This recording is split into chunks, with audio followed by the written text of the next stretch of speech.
Si les cimetières ont été expulsés hors les murs des villes et des villages à partir du XVIIIe siècle, marquant ainsi une évolution des sensibilités et un rapport à la mort en mutation, avant cette date, ils sont au cœur des villages, accolés à l'église, et contrairement à aujourd'hui, ils sont des lieux de vie.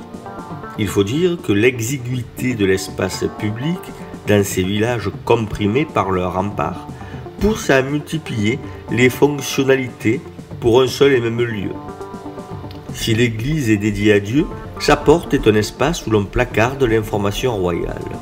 Le cimetière n'échappe pas à la règle. S'il accueille les dépouilles, si l'on en chasse les chiens qui viennent déterrer les os, le cimetière est un espace de vie et même un espace ludique. Car il faut le savoir et s'en convaincre, le cimetière pouvait jouer le rôle de jeu de boules.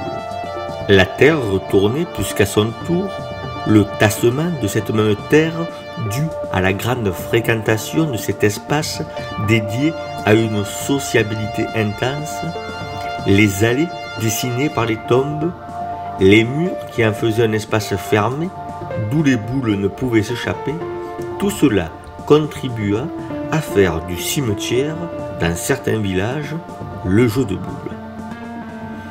Quand on sait la Gouaille méridionale, on entend d'ici les galéjades des joueurs associant les morts aux vivants.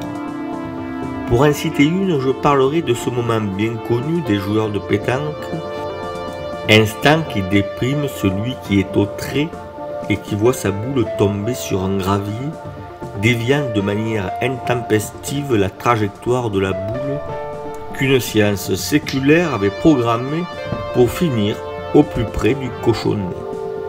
À cet instant, quand le joueur est confondu par ce gravier, on entend dans l'assistance, moqueur, jovial, « T'es tombé sur l'os du grand-père ». Survivance ô combien précieuse de cette époque où l'on jouait dans les cimetières et que l'on peut dater, au plus tard, du début du XIXe siècle. Étonnant, non ?